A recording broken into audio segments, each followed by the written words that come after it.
Benefits are boring, or are they? Do they have to be?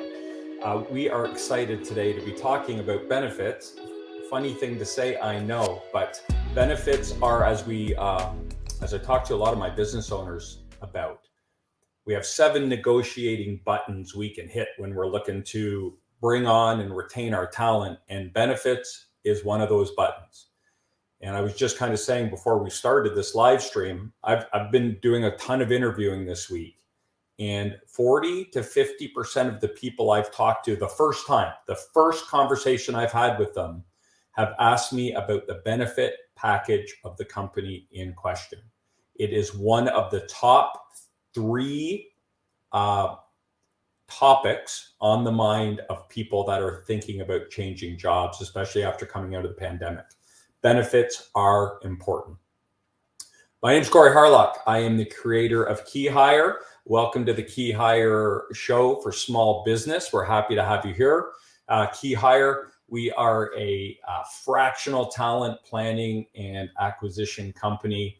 Basically, we do twice the work of an agency for less than half the price. We take care of all of it for you. We're full cycle, work on leadership positions, new positions. But today we want to take you into the world of building a better mousetrap to be competitive, to get that top talent and retain your top talent in your business through rethinking your benefit program. Just a side note, if you have any questions, please throw them in the comment section. We already got one. Thanks, Bob. I appreciate it. How are you? You're busy, Bob. How do you have time to be checking in on us here today? I appreciate it. The other piece of news is this is the second last show of season 1. We have one more show coming up. We're going to kind of take the summer off. We got some stuff we're going to post up there for everyone. We'll be coming back in August with season 2, but keep those comments and questions coming. We love them. So without further ado, our guest today is Katelynn Diamond. And I've known Katelynn for years and years and years. And what's impressive about her is I've introduced her to several of my clients, and she has always been able to find a solution for them. And her and I were kind of talking a few weeks ago about how people need to be rethinking their benefit program. And as we were having the conversation, I thought, man, people need to know this information. So we decided to have, she was gracious enough. She's traveling. She's found a spot to plug in and be with us here this afternoon. So Matt, let's bring on Katelynn if we can. Hey, Miss Diamond, hey, how are you? Corey. I'm doing well. I feel like you almost said Tuning. You almost said my maiden name. I know, that's how long we've known each other. I know, I'm always confused because that's your maiden name, right? Now Diamond is your married name. But hey, thanks for you're dialing in from Little Rock, Arkansas. That's awesome. I am. I've been here for about 2 hours. So cool. Rearrange things to make sure that I was where I needed to be at 2 o'clock. So thank you for having me. Very cool. So we're going to be talking about benefits. So just kind of as a preface, give us, like, you deal with small to mid-sized business exclusively, do you not? Yes. So tell just so to build some legitimacy in here, so people understand that this is what you do. Give everyone kind of a quick snapshot of the companies you deal with and the business owners you work with. Yeah. So my smallest client, I think, is about 7 employees. And then my largest client is about 200 and 250. But I would say the majority of them are in that 30 to 50, 30 to 60 range.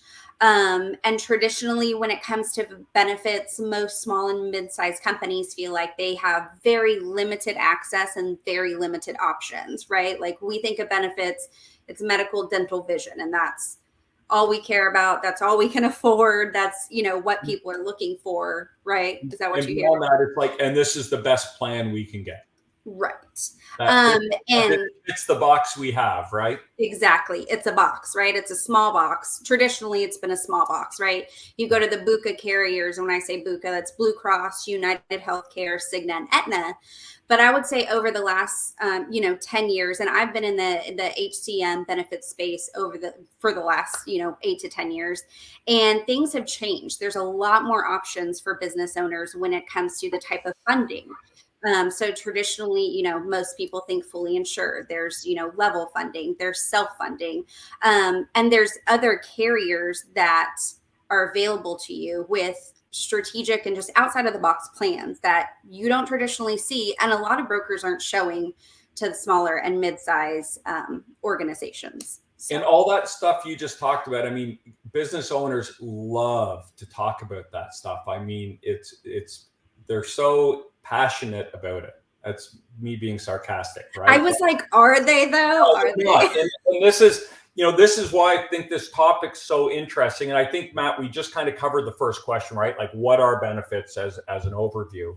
But they're becoming really important. And, especially with Key Hire, as we're trying to bring in that kind of capacity and transformational talent into businesses, they're coming from larger operations where they might have we'll use a trendy word, like a robust benefit package, right? And people get used to that. And then when they come and join a small business owner where they can have influence and impact and really flex their muscles, they don't want to feel like they're kind of hanging in the breeze, right? They're vulnerable. They're not covered up the way they used to be. Mm-hmm. So, we've covered what are the benefits. So why I was so interested in having you on was you were talking about the way the landscape's changed and all the options that are available out there. So do you see in your world as a business owner, some of the mistakes that they might be making around just kind of settling for a traditional benefits program and saying, well, that's what we offer. That's all we can do. Yeah. I mean, I think there's several mistakes and, not to their fault. If you don't know what you don't know. Correct. And I think we talked about the three things I kind of wanted to focus on that I felt would really, drive home why we're here.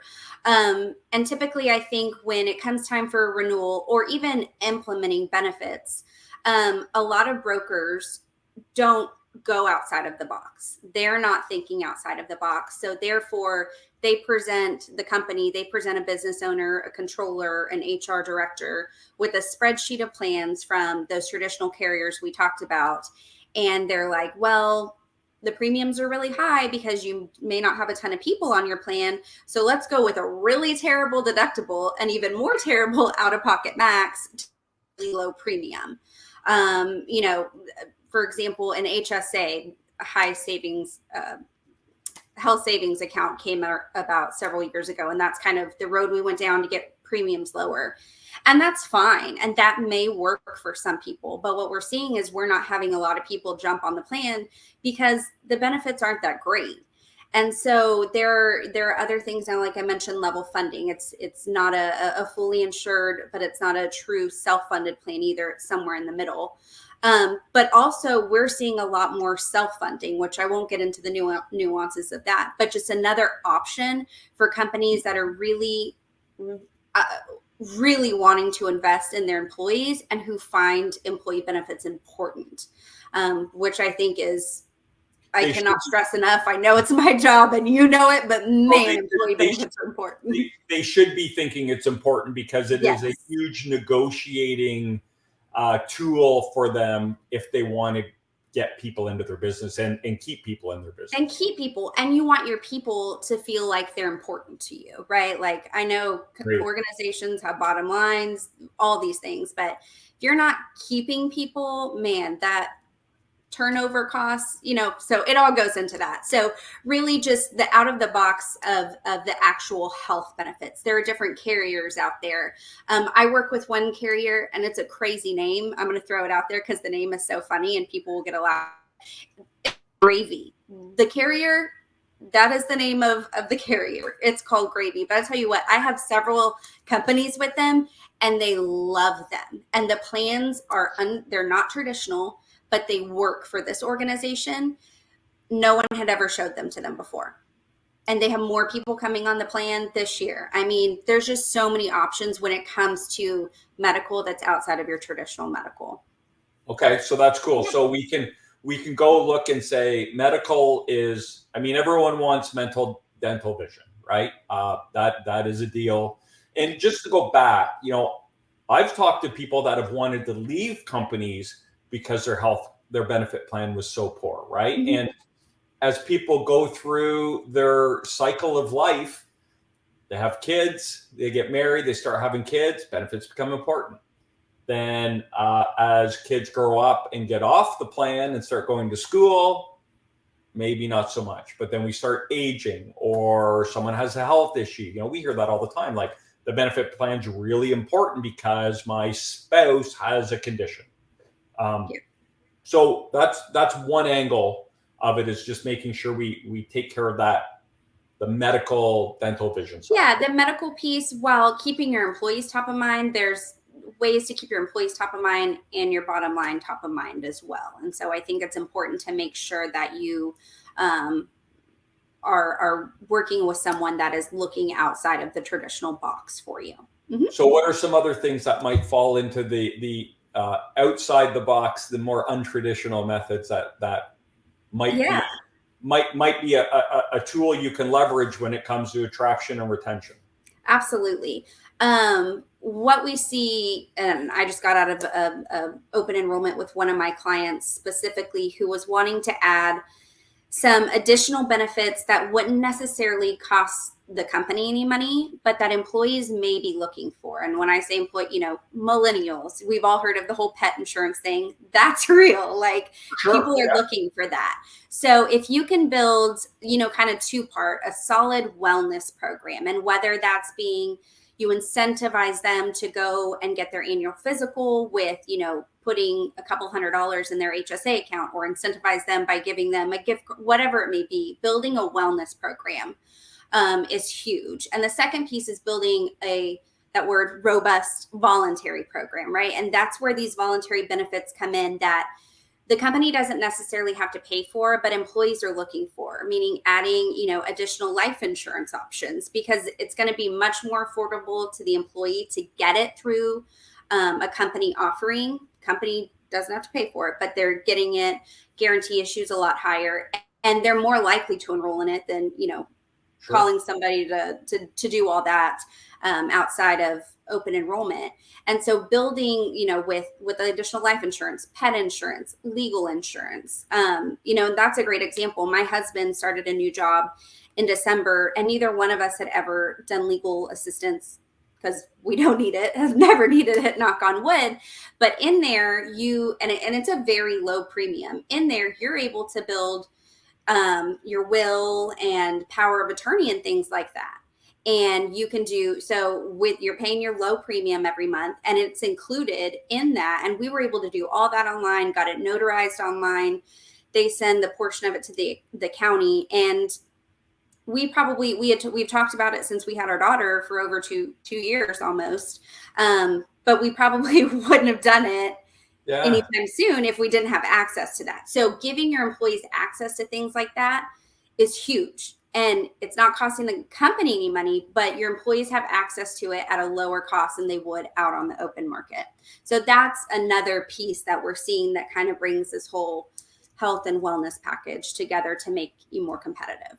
That's really cool. And then, so I'm assuming in there is like the employee where you can kind of get mental health care and all that. Yeah, stuff. and I will say, with all the medical plans now, mental health is included, but there are so many different options now that you can do with virtual care and virtual mental health, right? Like, coming out of COVID, that is the number one thing that we have seen go through the roof. The number one ask in all of my enrollment meetings is, what does our mental health care look like?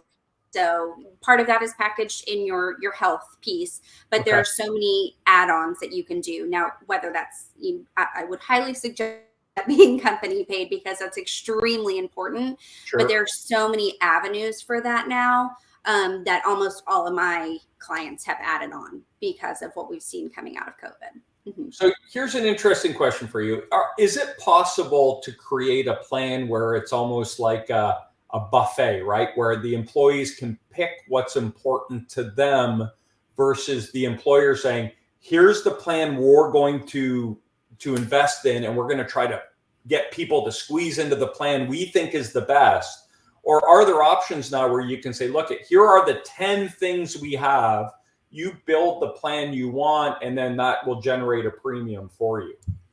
I mean, I would say it's a little bit of both. You're always going to have your health plans, whatever they may look like. And we, Right. you know, depending on the size of the organization, offering 2 to 3 plans. And Obviously, that's the benefits dental vision, right? that's the health plan, right? And so you get a couple different options. Usually it's a difference in deductible, whatever you're comfortable with.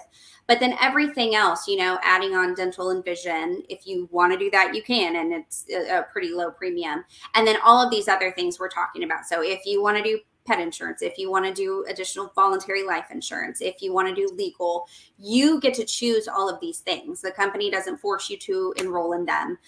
You get to choose what's important to you. And that's, you know, I just had an open enrollment last week, and we started offering pet and a legal assistance. And again, I think it's, you know, who you're talking to. One may want one while the other thinks pets insurance is dumb. But there's all kinds of things: cancer, hospital indemnity coverage, critical illness coverage. These are all things we're seeing that they're really important to some people, and other people may not care at all. And so when you make them voluntary, again, not costing the company anything, but it allows your employees to feel like they are, you know, putting on their plate what works for them. For sure. And so I just want to make sure I understand. I always like to view these conversation as, well, what I am, a really dumb business owner, right? So No. So when you say no cost to the owner of the business, if I, the employee, sign up for pet care or pet insurance, I pay a premium to that, but there's no match or requirement from the business owner. Correct. So they're going to sign up for their health benefits, and they're going to say, I will take your dental and your vision, and then you can offer them previous hospitality guys. So you give them a menu of all these extra things. And, you know, being a middle-aged married guy with 2 kids, my needs would be very different than, you know, someone coming out of college who's single and has a cat or a dog. So I can pick the things that are important to me. They can pick the things that are important to them. And we've almost customized the plan to the individual. Yeah. So in an example there, literally what you just said: married, have 2 kids, your kids play sports, right? So an accident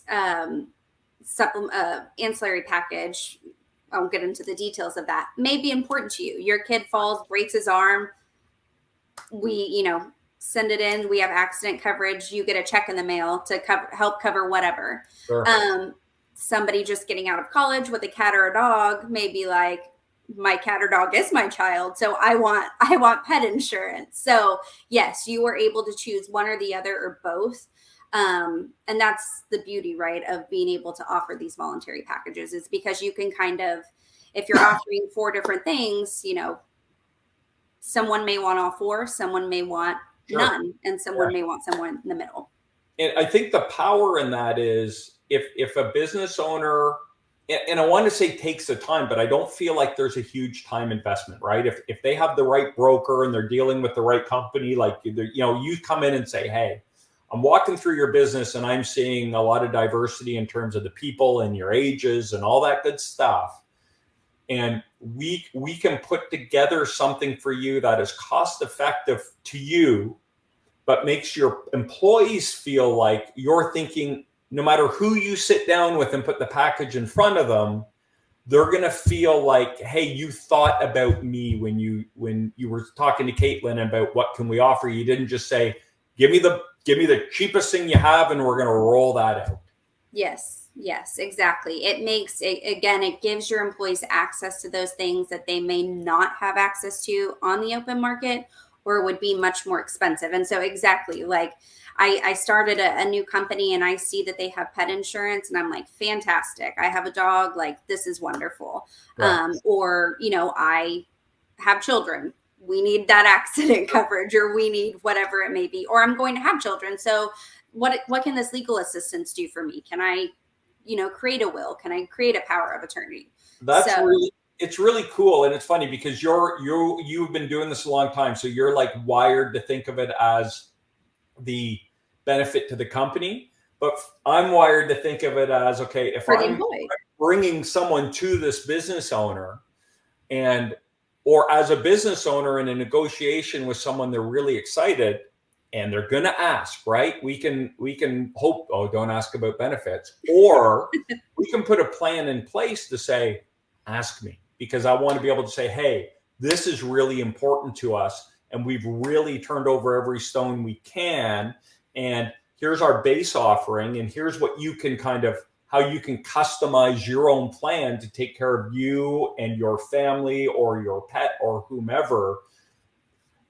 That can't be understated how important that is in the negotiation process when you're trying to bring someone on board, especially if they're coming from a big company where they have what they feel is like, the Cadillac of benefit programs. And they're like, well, because that, in a sense, a benefit program can almost act like golden handcuffs for these people, right? They're like, well, I hate to walk away from all this, right? It's like LTIs. Well, I got these stocks that are going to roll over every year they vest. And if I walk away, I'm leaving money on the table. And people can feel like that about their benefit program. Like, man, I'm walking away from this. And I think I said it before, but they don't want to feel exposed. They don't want to feel like I was covered up by this company and they took great care of me. Now by joining this new company, I'm vulnerable. I have, if the wrong thing happens, I can be susceptible or vulnerable to something bad happening to me and my family. Yes. And that's essentially, I think, when you talk about all these all the different offerings, what we're doing is really selling security and safety to people. Yeah. I mean, it's a good way to think about it. And it's important. It's very important. Yeah. Yeah. Okay. Go ahead. Oh, I was just going to say the third part, and you kind of mentioned it a few minutes ago, that the would say is, talking about the, what your different options are as a business owner, all the things that you can offer for your employees, what employees are looking for. I think the thing that kind of puts a bow on it is the relationship that you have with your broker. And Corey and I talked about how important this is. And he was like, well, how often should a business owner, whoever is making the decisions, be meeting with their broker? And if you are not hearing from your broker or account manager at least once a month in regards to something, like, and I'm not saying meeting with them, but just like an email, a call, unless you don't want to be bothered, but that's a whole nother conversation. I don't think that's good. And it's something that I have been taught, and I've seen what can happen if you don't do it and what happens when you do it. Having quarterly meetings to talk about how the plan is going, or do you have feedback from your employees about the plans we put in place? Do they love them? Do they hate them? Did someone, is there a gap in care somewhere? Is someone's doctor now out of network? Whatever it may be, having those quarterly meetings, I think it definitely helps build that relationship, and it lets us know what we need to do when it comes time for your enrollment. So I would say communication is key. Like, if they're calling you 60 to 30 days before your open enrollment with, hey, here's your renewal, you got a 15% increase, when do you want to have open enrollment meetings? I would highly suggest to look elsewhere, because having that constant communication throughout the year is extremely important for you and your employees. So that's a huge thing. And you want to be able to trust them. I mean, I go into so many meetings and they're like, well, we're 45 days out from our open enrollment meeting and we got a 25% increase. What can you do for us? And we're like, well, probably nothing at this point, but this is what we can do going forward. But we want to eliminate that headache and that stress. And so communication is key. And if your broker is not talking to you about some of these words I've used, level funded, self-funded, captives, all these different outside of the box, if they're not coming to you with carriers that sound crazy, like the name Gravy, and I say that because my rep will say the same thing. If they're not coming you with these alternative solutions, I really think you're missing the boat, because there's a lot of things out in the market that are just awesome and can help you as a business owner and help your employees. So I think what I hear you say is benefits or your program is not a set it and forget it. Correct. It is not. Your employee benefits program is something that's constantly being used. Someone is using their benefits. They're going to the ER at midnight. They're taking their sick kid to the doctor at 8 a.m. They're having a baby. They're breaking their ankle. Like they need to talk to a therapist. Your benefits are always being used.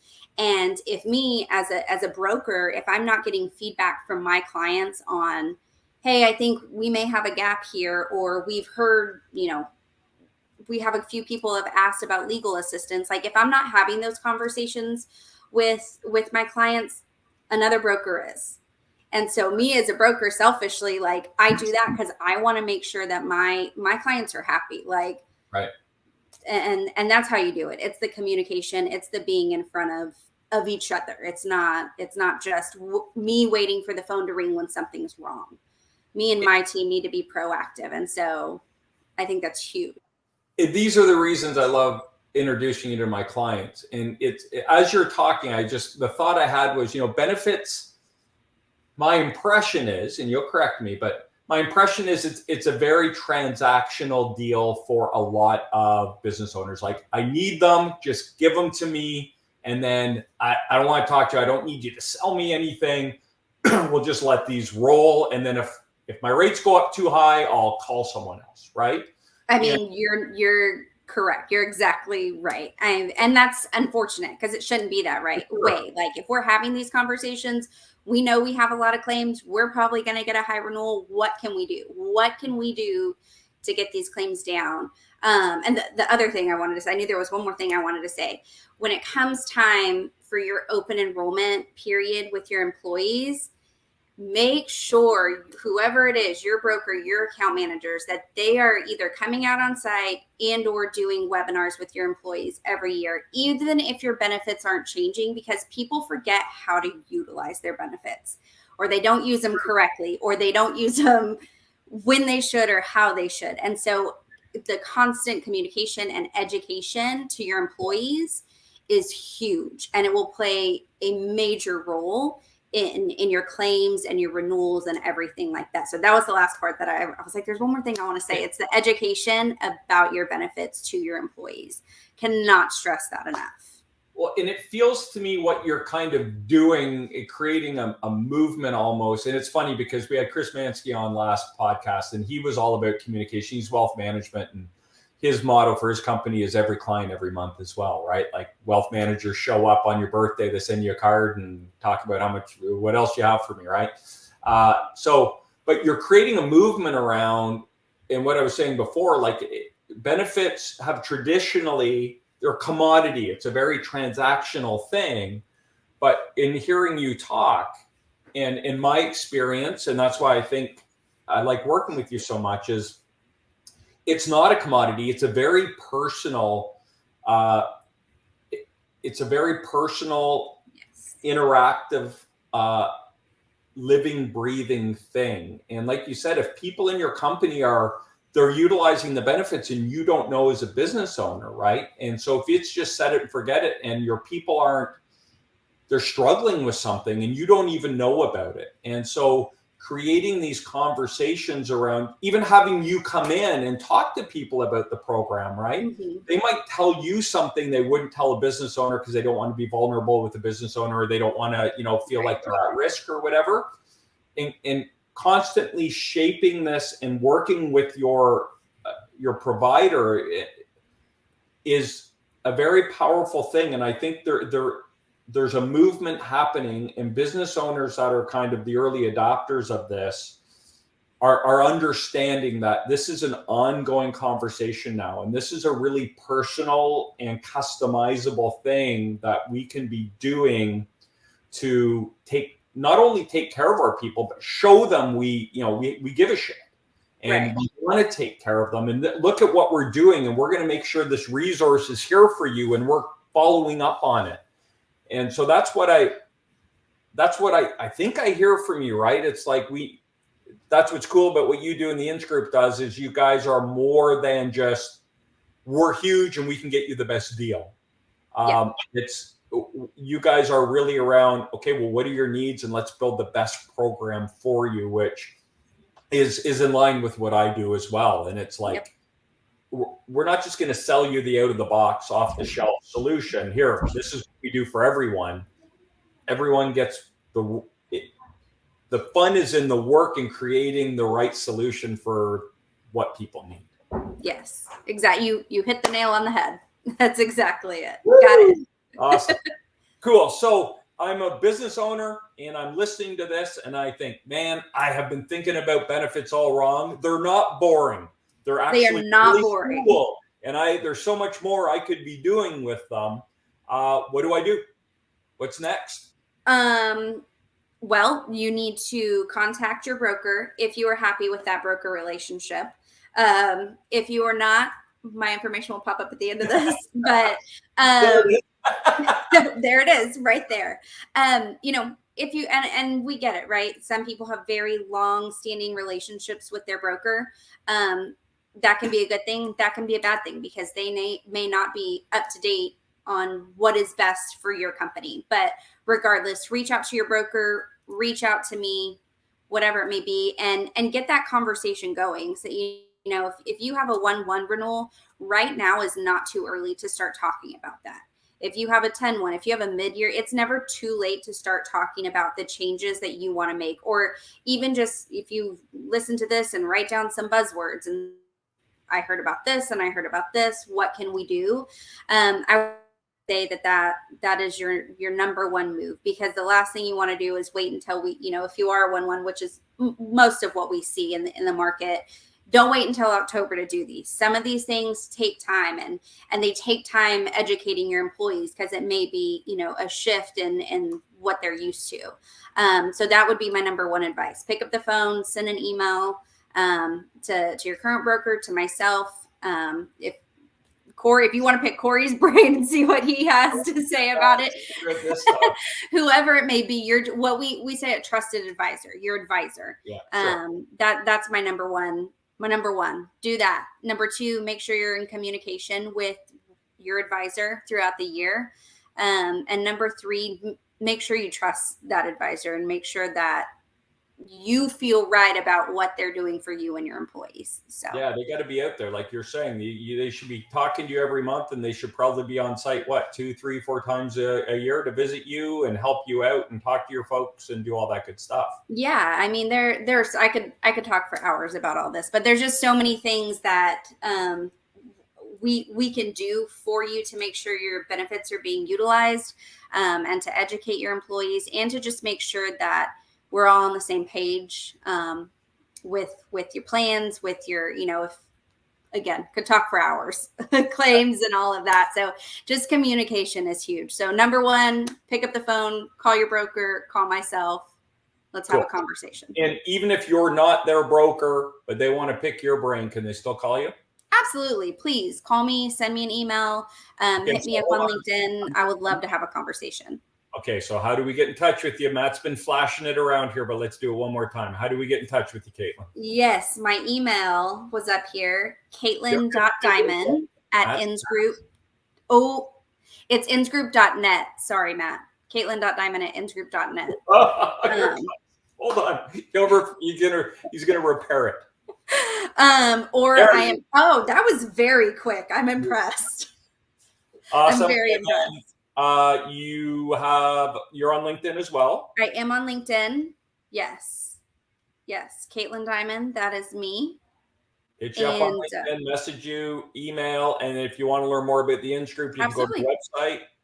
Yes, you can go to the insgroup.net website. My office is located in Houston, but we have offices all over the country. So if you have employees in other states, if you have locations in other states, we're able to service you there as well. But yes, please feel free to shoot me an email or a LinkedIn message. I would love to have a conversation with anybody. Super cool. I think you proved today that benefits do not have to be boring. There's a ton of there's so many options out there that people just, when they hear, unfortunately, because it's become so commoditized, right? People hear benefits and they just kind of, and they're like, whatever.